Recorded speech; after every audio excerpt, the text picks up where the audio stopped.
RSS आणि भाजप नेत्यांच्या पुण्यातील बैठकीतील एक आतली बातमी आहे। लोकसभा निवडणुकीतील पराभवाचा रोष राष्ट्रवादीवर असल्याची बैठकीत चर्चा झाल्याची माहिती सूत्रांकडून येते। लोकसभा निवडणुकीत एनसीपीचे नेते सोबत होते, मात्र कार्यकर्ते नाही। भाजप आणि संघाच्या पदाधिकाऱ्यांनी बैठकीत याबाबत एक मत मांडल्याचं सूत्रांकडून कळतंय।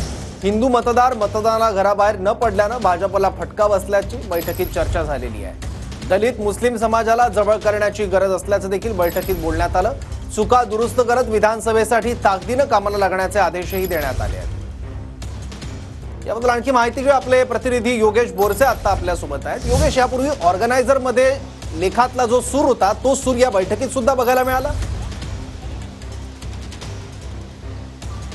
अगदी निश्चितच सौरभ, ज्या पद्धतीने गेल्या 3 तासांपासून पुण्यातल्या या राष्ट्रीय स्वयंसेवक संघाच्या कार्यालयात संघाचे प्रमुख पदाधिकारी त्यासोबतच भाजपचे प्रमुख नेते यांची ही बैठक सुरू आहे आणि या बैठकीमध्ये प्रामुख्याने लोकसभा निवडणुकीत जो पराभव झालेला आहे महायुतीचा, त्या पराभवावरती मंथन केले जाते, चिंतन केले जात आहे। त्यामध्ये प्रामुख्याने राष्ट्रवादीवरती हा रोष या ठिकाणी व्यक्त केला जात आहे। राष्ट्रवादीमुळेच एकूण पराभवाचा जे काही ठपका आहे तो राष्ट्रवादीवरती ठेवला जात आहे। तर दुसरीकडे राष्ट्रवादीचे नेते सोबत होते, मात्र कार्यकर्ता हा सोबत नव्हता, अशा पद्धतीचा एक सूर या बैठकीत आपल्याला उमटताना पाहायला मिळाला। त्यासोबतच हिंदू मतदार जो होता तो घराबाहेर पडलेला नाहीये मतदानाला, त्यामुळे कुठेतरी मतदानाची जी टक्केवारी होती ती सुद्धा कमी झालेली आहे आणि त्याचा फटका साहजिकच भाजपला बसल्याचं पाहायला मिळतंय।